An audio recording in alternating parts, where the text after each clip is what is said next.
Ang face-to-face harapan ay pambansang dulugan ng mga may alitan. Hangad namin na bigyang solusyon ang mga di pagkakaunawaan para sa mas mapayapang komunidad.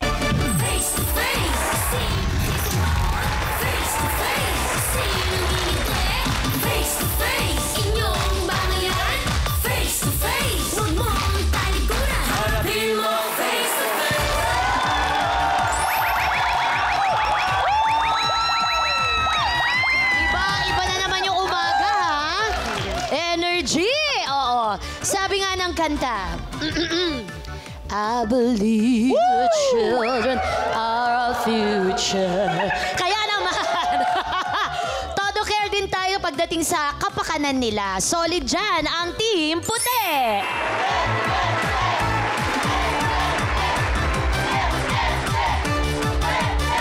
Knows din namin yan, kabataan ang pag-asa ng bayan.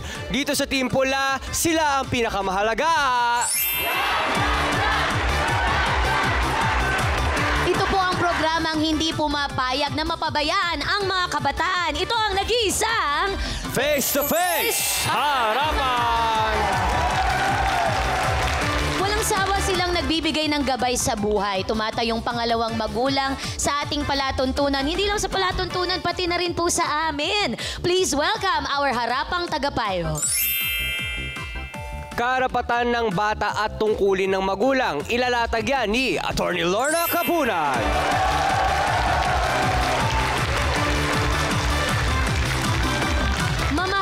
Ng pag-ibig sa kapwa, hindi ito inililimos. Yan ay ayon kay Brother June Panaan.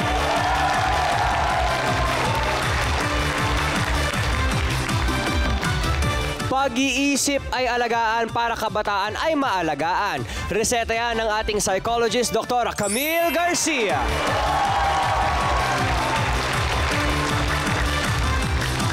Sa pagtulong, wala siyang edad na pinipili. Basta ang mahalaga, natututo at nagkakasundo sa huli. Siya ang maasahang ate ng masa, Corina Sanchez Rojas! Ate Cori!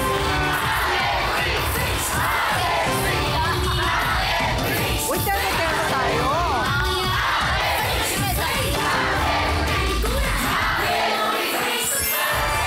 Good morning sa inyong lahat! Alam mo, may nagsabi sa akin na si Brother June joable daw. Yeah! Wow! Brother June, grabe ka. May asim pa din. Oh, ayan, ayan. Pakita mo, ipakita mo.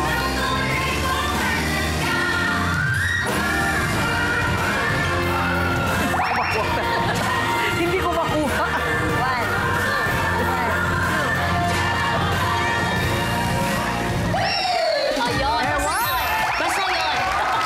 Pero ate ko rin, nakita ko kung sino may kuha. Kaya niyang solohin. Yeah, pakita nga. Tingin niyo ba na sa Team Pula? O sa Team Puti? Congratulations! Okay, sample!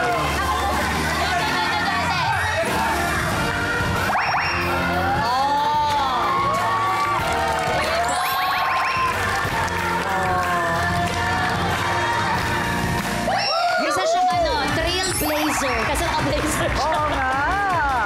Galing. Okay, huwag tayo masyadong magpakasaya.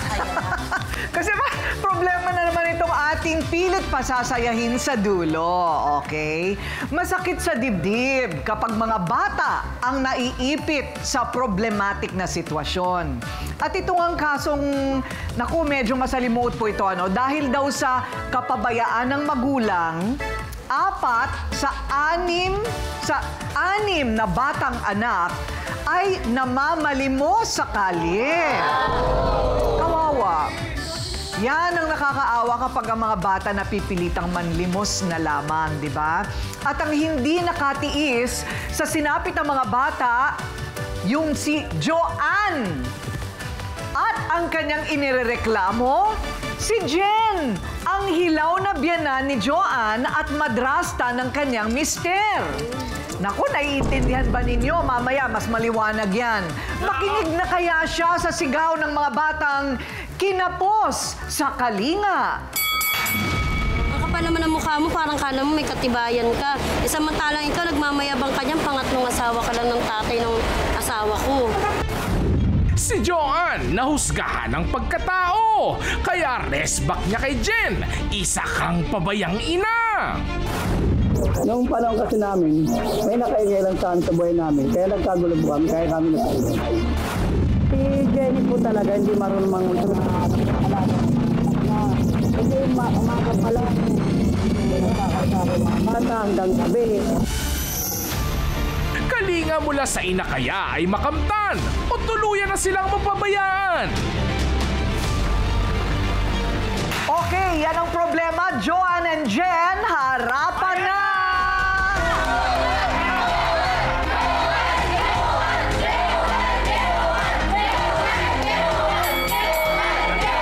Ayan, okay. Nako, eto ngayon si Jen at si Joanne.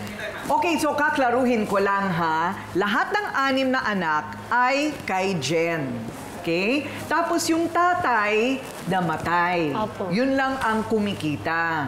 Ngayon, yung tatay, may naunang asawa, yung asawa ni Joanne. Tama? Dalawa silang anak ni Roger. Opo. Okay, so wala na yung iba.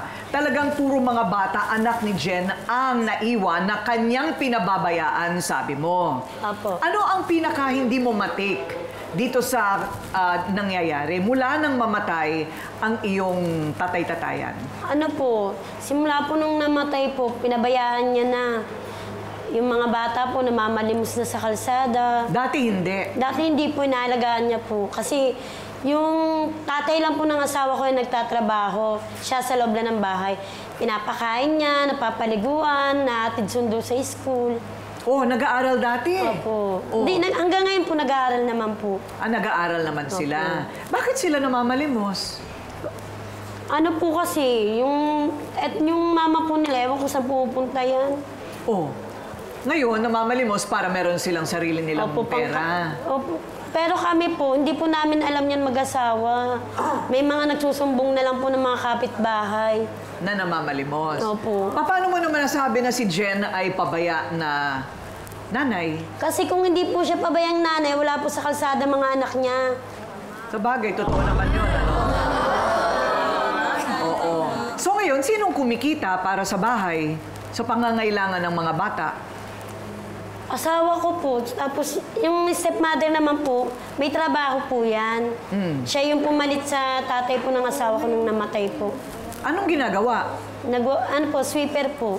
Naku, magkano lang ba ang kita ng sweeper? 6,800 po. 6,800 isang buwan? Opo. Okay din, ha? O, di ba? 6,800 isang buwan. Ano, mula umaga hanggang hapon ka na nagwawalis? Hindi po. Pagkatapos ko po magwalis, nangangalakal po ako. Nangangalakal ka Opo, pa? pambaon po ng mga anak ko. Oo. Teka muna, so bakit nanlilimos yung mga anak? Hindi ko po alam, nalalaman ko na lang po, sinasabi ng mga kapitbahay ko po. At ang mga edad ng mga anak ay? 8 po, tsaka 7 po.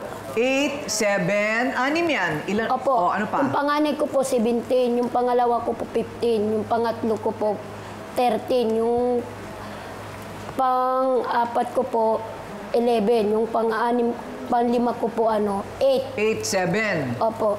Naku, ayun na. Ang dami, hindi ba? Ano pa ba ang mga nangyayari sa bahay nila na hindi matiis ni Joanne? Kaya ang ating tanong dito kay Jen, totoo ba na siya ay isang pabayang ina? Magbabalik po ang Face to Face Harapan! Okay. Naku, yung mga kababayan talaga natin, ewan ko, kasi 40 years na po akong isang mamamahayag. Hindi halata, no? Nagsimula ako 2 years old pa lang ako. Oo, huwag kayong maglalabas ng calculator, ha? Oo, 40 years reporting on poverty. Yes. And baha. And lahat ng problema natin, ewan ko, parang ano bang problema? So sa kinikita mo, Jen, 6,800 a month, 8 kayo sa bahay. Opo. Oo. Nakakaambag naman yung asawa mo. Ano po kami, nangungupahan po kami. Nakabukod kayo. So, kulang pa rin. Ano? Opo, kasi pinambabayad ko lang po ng utang. Utang. Anong inuutang mo yung araw-araw na kinakain? Opo. Kasi yung namatay po asawa ko, baon po kami sa utang. Ah, ganon. Dahil Opo. nagkasakit. Opo. Ayun ang problema. So, naku, matatawag ba natin na pabayang nanay ang hindi nababantayan ng mga anak kasi kailangan niyang maghanap buhay? Ha? Ano? Ano, diba? Yun ang tanong eh. So, ano tingin mo, Jen? Kung ikaw ang sasagot sa tanong, isa ka bang pabayang nanay? Hindi po. Bakit? Kasi po naghahanap buhay po ako. Baya ka. Bakit? Nagtatrabaho po ako. Pagkatapos ko po magwalis, nangangalakal po ako.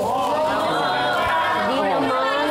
Hindi dapat yung obligasyon mo dapat. Hindi mo sa asawa ko inaasa.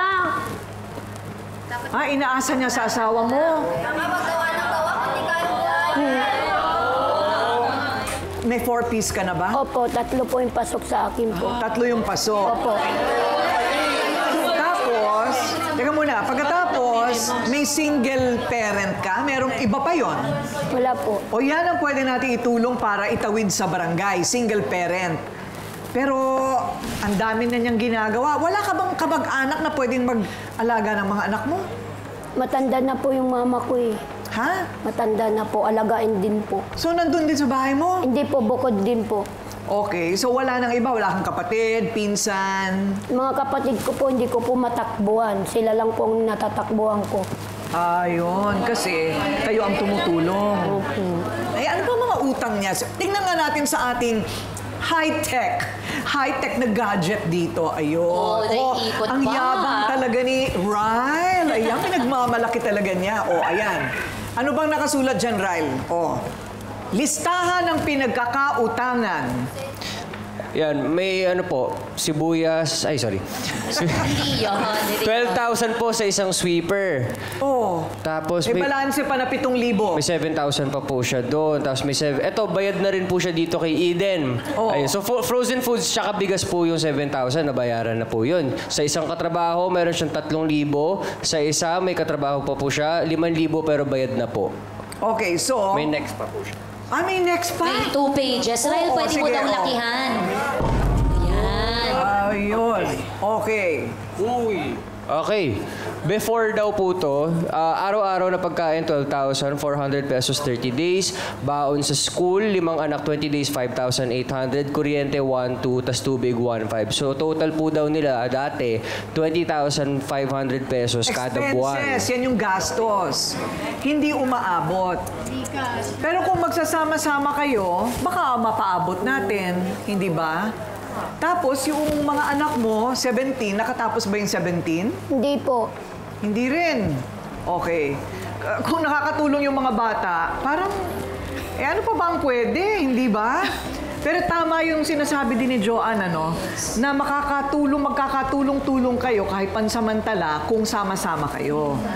Bawal! Hindi ba bawal ang vagrancy sa mga bata, attorney? Bawal ang vagrancy, nasa batas yan, Republic Act 7610, no, for special protection of children. Nagkakaroon tayo ng mga vagrants, yung mga ganyan, palaboy-laboy, dahil sa either neglect, pinapabayaan, or abuso. Talagang pinapakalakal yung mga bata, no? So, hindi pwede yan. Hindi lang yan, meron kang kaparusahan, tinatawag na arresto mayor, no? At least 6 years yun. At ang penalty doon, pagbabayarin ka pa ng at least 10,000 pesos, no? For one single instance. Wow. Eh kung araw-araw yan, At saka ilang anak. ilang anak yan, ilang araw yan, Bawal sa ilang offense yan. Ako, Diyos ko po. Pero parang nakikinig-kinita ko na si Jen sa gabi, nakatunganga na lang sa kisame. Di ba? Pag umuuwi ng pagod at kulang pa rin ang kanyang kinikita. Tingnan muna natin kung ano ba yung kapabayaan na sinasabi. Kasi kampihan na sa pagbabalik ng Face-to-Face Harapan.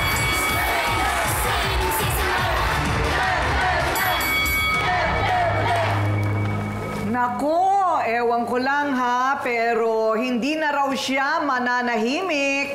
Siya ang stepson na buong tapang na magsasabi na naging pabaya talaga ang kanyang madrasta sa mga anak. Eto po, si Jomel.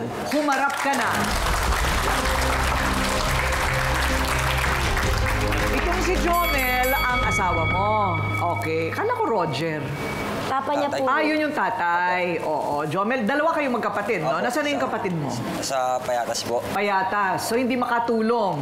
Ikaw lang yung parang inaasahan. Trabaho mo, street sweeper. Nakatapos ka ng pag-aaral Hindi din. po. Bakit? Sa hirap din po ng buhay. Ah, hirap din ang buhay. Kasi yung mga katulad mo, bata ka pa, no? Ilan taong ka na? 31 po. 31 lang, pwede ka pa mag-electrician, pwede kang mag-ano, di ba? Para mas lumaki ang kita mo. Baka pwede natin din paaralin sa ano? Di ba? Test Di ba mag-ALS kahit 30 plus? Ganun ba yun? Yes. Ano tingin mo? Bakit pabayang magulang ang tingin ninyo kay Jen? Iniiwan po kasi sa amin yung mga bata na wala siyang binibigay kahit pambili pagkain. Magkalapit bahay lang kayo. Ano po siya? Letter A po siya. Kami Kayo? sa letter C. Si, so malapit lang ang bahay. Eh wala na nga mapaglagyan din ng mga anak eh. Nag-aaral ba yung mga bata? Opo, nag-aaral po. Nag-aaral naman. Talaga ba nag-aaral? Kailan sila naglilimos? Tuwing uwian po, pag uwian nila. Ah, pag-uwi. Racket talaga, no? Diskarte. Ano po, hindi naman po mamamalimos yung mga anak niyan siguro. Kasi po nakikita po yan, inaarkila-arkila ng cellphone. Ano inaarki-arkila na sa... Pinangaarkila nila ng cellphone po yung pera nila. Ah. Ayun, kasi gusto ng manood. Opo, kasi po yung cellphone po na binili niya, pinangano niya po, sinangla niya rin. Oo.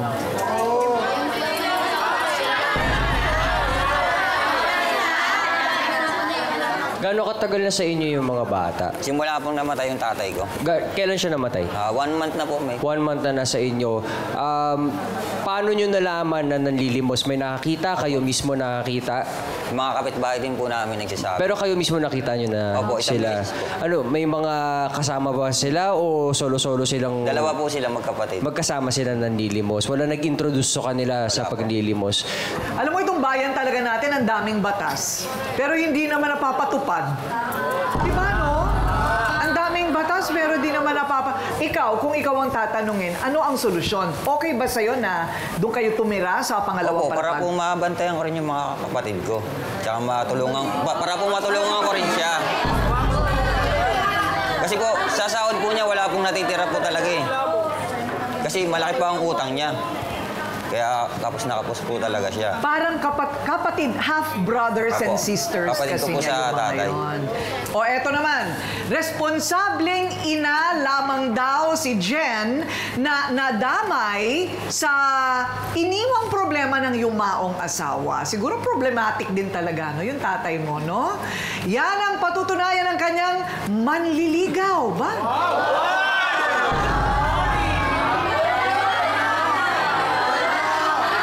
Dodong!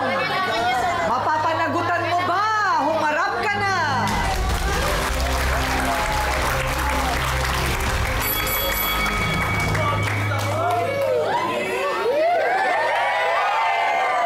Si Dodong. Anong agwat ng edad nyo? 38 po ako eh. Ha? 38 po ako. 38. Apo. Ayun, ikaw? 41 po. Ah, hindi pa Hindi masyado. naman malayo. Totoo ba to, Jen? Kasi nung naglalakad si Dudong palapit sa'yo, parang nag-iba yung aura niya. Napansin niyo rin? Huwag kayong manghusga. Kailangan ng lahat na sumaya. Pero ang tanong ko, Jen, gayong may karapatan kang lumigaya at sumaya sa iyong buhay, bakit 2 buwan pa lang yumayao si Mang Roger may dudong na agad?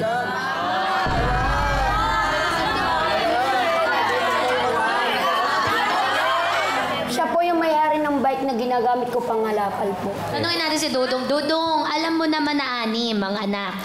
Alam mong may 3 din dito sa kabila. So technically, 9 na bata ang pinag-uusapan. Bali, kilala ko po naman po sila lahat mula pa noong 2003 alas makakilala. Okay. Tagal po kayo makakilala. Ikaw ba ay nakakatulong? Pati po sila, bata pa lang yan, kilala ko na yan sila.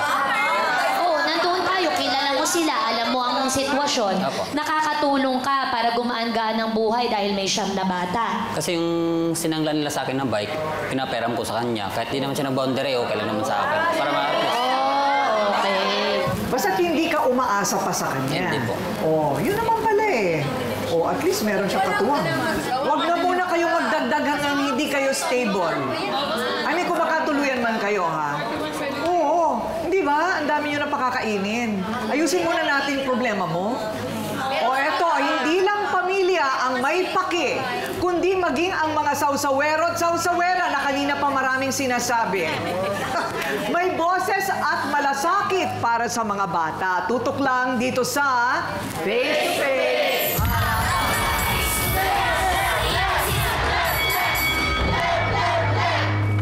Nako, o sige. Dito muna tayo sa pula. Anong masasabi ninyo? Dito, si Jen ba ay dapat sisihin sa lahat ng nangyaring ito? Dahil sa iniwang problema ng kanyang asawa? Okay, good. Para sa akin, hindi. Kasi unang-una, mag-isa lang siya. Isipin nyo, kamamatay lang ng asawa niya. Dapat kayo ang nakaalalay sa kanya. Nag-iisa na siya eh. Tapos mga kapatid mo na rin technically yung mga bata. Kadugo mo yon. Kung tutusin, dapat obligasyon mo rin sila.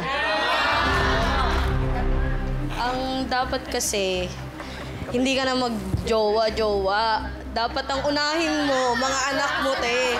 Kasi, mas kailangan nila din ng provide mo. Kasi nga, kahit sabi mo may trabaho ka, kung siya naman yung gusto mo, eh di siya na lang pag-alagain mo. Huwag na yung mga anak mo. Di ba? Kasi may sarili din silang pamilya. Ikaw, tingin mo. Eh, ate Kuring, matagal akong single, ma'am. Natatandaan ko to, sinabi to sa akin ng nanay ko nung nailuwal ko ang anak ko. Sabi niya sa akin, mula ngayon, sa araw na ito, pangalawa ka na lang, ang unang kapakanan ay ang anak mo. Yun ang sabi niya sa akin. So kahit na may dinaramdam ako minsan natin, kunyari, tayo naman tao lang, I don't feel like going to work. Wala ako sa mood, ayoko na ganyan. Pero laging iniisip ko, ang anak ko, ang anak ko, ang anak ko. At dahil doon, pakiramdam ko, ang anak ko ang sumagip sa buhay ko. Kung wala siya, hindi ako tutuwid, ate Kuring. So, yes po. Kaya gamitin natin ang mga bata, hindi para pagkakitaan, kundi inspirasyon para may maabot sa buhay. Dahil ilalaan natin ang bawat galaw natin para sa kanila. Yun lang po ang akin. O eto, nasa linya po natin ngayon si Miss Maria Volante. Siya po ay Social Welfare Officer 4 ng Social Services Development Department ng Quezon City. Magandang umaga po sa inyo, Miss Volante! Hello! Hello. Hello po. Yes, Hello ma'am. po, Marina. Ewan ko lang kung naikwento na po sa inyo yung hirap ng sitwasyon. Nito pong street sweeper po ninyo na si Jen, tapos nangangalakal sa hapon, eh hindi talaga kasya sa 6 na anak bilang isang single parent. Kaya ayun yung mga anak naglilimos sa kalye. So, sa ganito pong pagkakataon, ano pa po ba ang pwede nating ibigay? Wala po yata siyang provision sa single parent provision ng DSWD. Pwede po namin ilapit sa inyo? Yes po, Ma'am Corina. Pwede po silang mailapit sa amin. Unang-una po, kailangan po namin makita kung siya ba ay eligible po para mabigyan ng solo parent ID. Kasi mas magiging mabilis po yung pag-provide ng services in other support. Opo. Magkano po ba ang binibigay kada buwan sa single parent? Pag dun po sa mga indigent solo parent, mayroon po tayong 1,000 na binibigay na financial support. Pero may iba pa pong mga services. Like for example, may educational assistance po kung nag-aaral naman po yung mga bata. And then, halimbawa, livelihood assistance. Livelihood. Kasi mas palagay ko mas maganda yung kunwari street sweeper. Pero may livelihood ka pa. Sa hapon o gabi, di ba? Pwede kayo lahat matuto dito, pati ikaw, Day. Marami pong salamat, ma'am. Thank you po. Opo. Okay. Dr. Camille, posible pa kaya na tila nag-iba ang asal ni Jen dahil sa hindi pa siya estable na nawala yung kanyang asawa, pagkatapos biglang kailangan niyang buhayin yung kanyang mga anak. It's overwhelming, hindi ba? Kumbaga para ka nalulunod.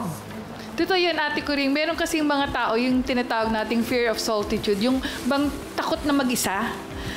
Lalo pa nung sinabi niya na nung panahon na nandyan yung asawa niya si Roger, hindi siya nagtatrabaho diba? So tapos biglang napunta sa kanya lahat yung responsibility. So parang hindi lang, yung ibang tao, kaya yung sinasabi natin na pag nawalan ng mahal sa buhay, nagkakaroon ng sense of independence, mas strengthen yung kanilang decision making. Pero may mga tao talagang hindi kaya. So talagang nagkakaroon ng emotional dependency, and it can even lead yung tinatawag nating need for intimacy. Pwede kang undergo ng grief counseling. Punta ka lang sa amin, tutulungan ka ng staff ng face-to-face. Oo, thank you, Doc Camille. Napalibing mo ba yung asawa mo ng maayos? Opo. Napalibing naman. Tsaka hindi pa sila magjowa lumiligaw pa lang si Dodong. Oo. Attorney Lorna, this is something I really wanted to ask. Yung mga utang ba na yan sa asawa mo pa, na ikaw ang kumakarga? Opo. Pagka namatay na, kailangan pa niyang bayaran? It depends, no? Ang utang generally, hindi minamana. Unless you are a family member. Yung properties na iniwanan ng namatay, bago i-distribute yan sa mga heirs, asawa, anak, bayaran muna, number 1, ang taxes. Number 2, ang utang.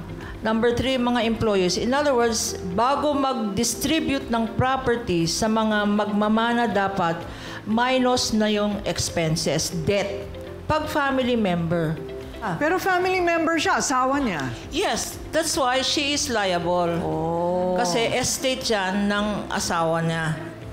Asawa niya. Kahit yung mga utang sa co-worker, ganon, siya pa rin naman nanagot nun. Kung nag-benefit, kung yung utang ng Roger, yung asawa niya, pinasok niya para sa pamilya niya at mga anak niya, dapat bayaran. Ayun, okay. Alam mo na, di ba? Pero alam mo, halos itinrabaho na niya, at nabayaran na niya ang malaking bahagi ng utang, di ba, Jen?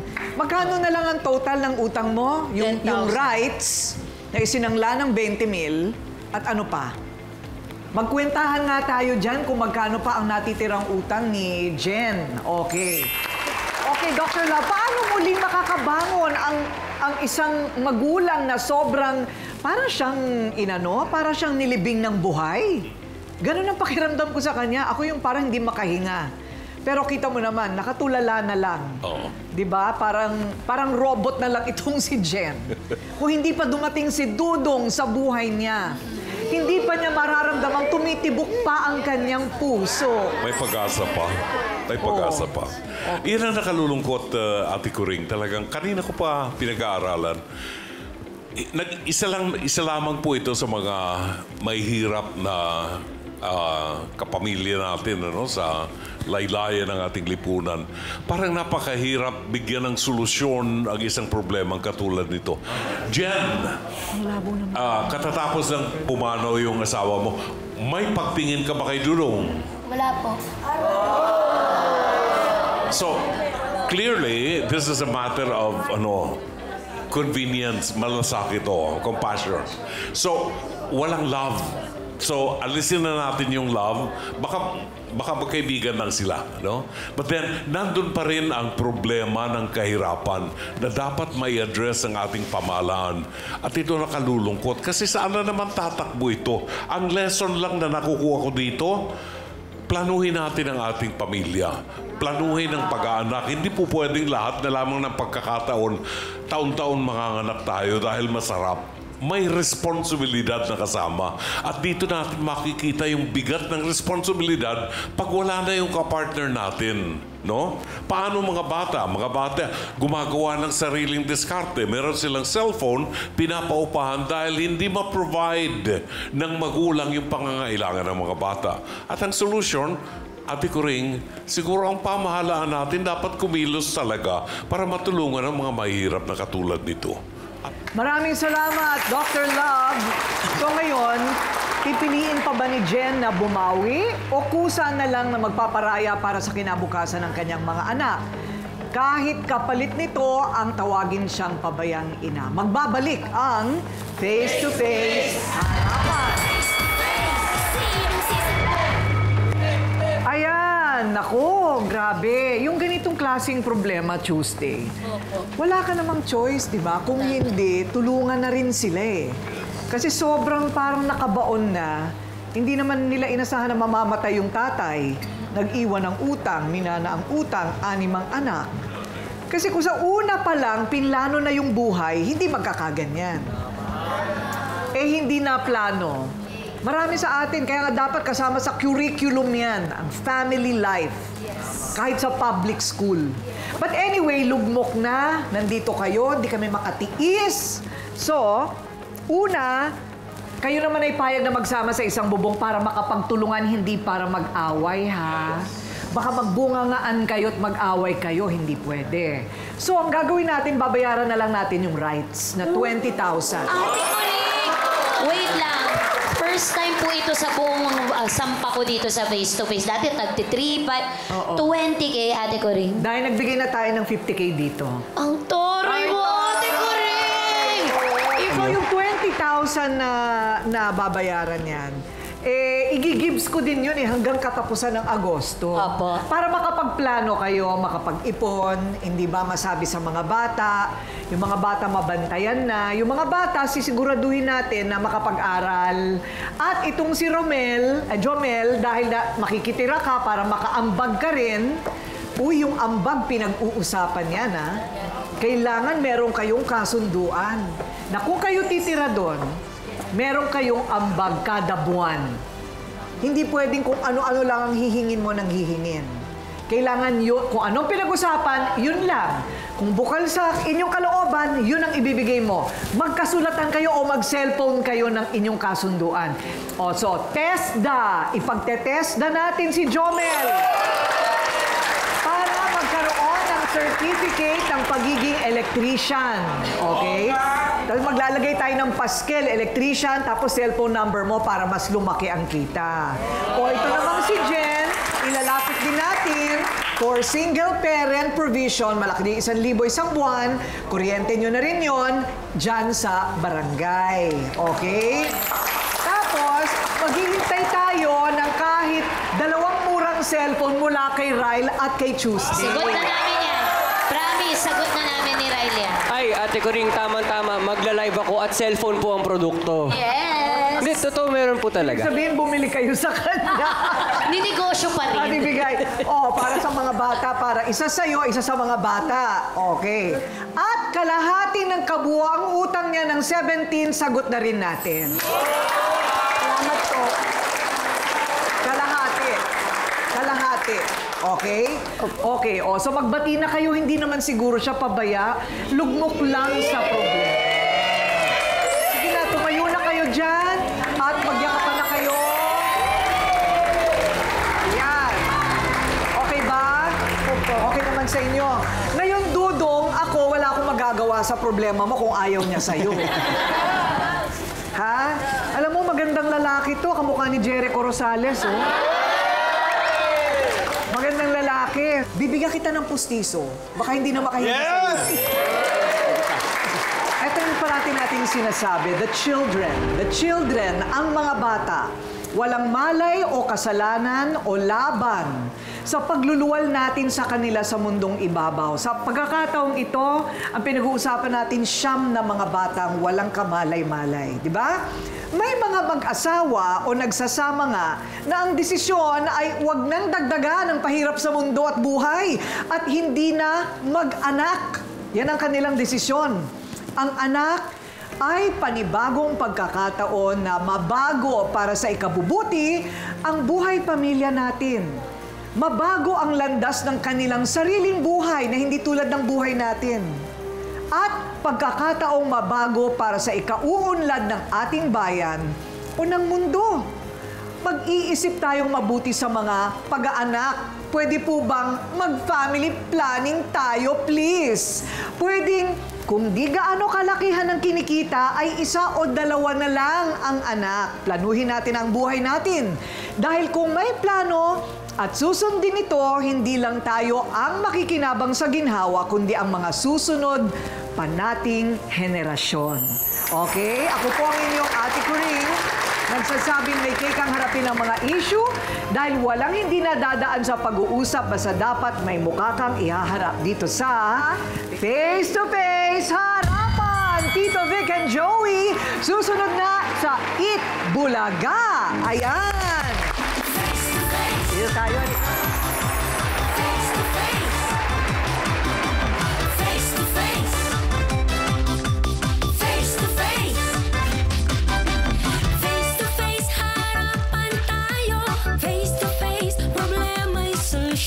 Tayo na ating pag-usapan. Face to face, tama lang o kraya.